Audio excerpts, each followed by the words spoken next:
Hi నమస్తే welcome to స్కందూష్ Tweety vlogs. ఈరోజు మనం రాజమండ్రి నుంచి సుమారు 18 కిలోమీటర్ల దూరంలో ఉన్న నరేంద్రపురం గ్రామంలో వెలసిన త్రిమూర్తుల స్వామి గుడిని చూద్దాం రండి. ఇక్కడ బ్రహ్మ విష్ణు మహేశ్వరులు ముగ్గురు సర్పరూపంలో వెలసి భక్తులకు దర్శనం ఇస్తుంటారు.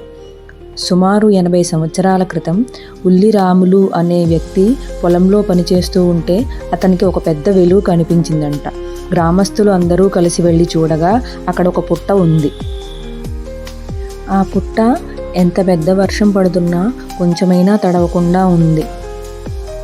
ఈ ప్రదేశంలో ఏదో మహిమ ఉందని భావించి నాగస్వరాలు వేశారు, కానీ ఏమీ ఫలితం కనిపించలేదు. తరువాత ఒక గురువుగారిని పిలిపించి చూపించగా పెద్ద పెద్ద పొగలు మంటలు వచ్చి ఒక మహిళకు పూనకం వచ్చి బ్రహ్మ విష్ణు మహేశ్వరులు మేమే సర్పరూపంలో సంచరిస్తున్నాం అని చెప్పారు. అక్కడ ఒక ఆలయం నిర్మించి ఉత్సవం జరిపించమని కూడా చెప్పారు. అప్పుడు గ్రామస్తులందరూ కలిసి ఆలయం నిర్మించి ప్రతి మాఘ పౌర్ణమి నుంచి 5 రోజులు ఉత్సవాలు అన్నదానం జరిపిస్తున్నారు.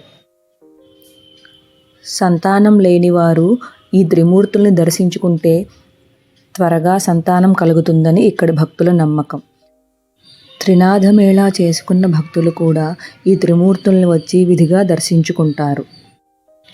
బ్రహ్మ విష్ణు మహేశ్వరులు కలిసి ఒకే సర్పరూపంలో వెలసిన ఈ క్షేత్రం చాలా మహిమాన్వితమైనది. మీరు కూడా తప్పక దర్శించండి. Thank you for watching. Please subscribe.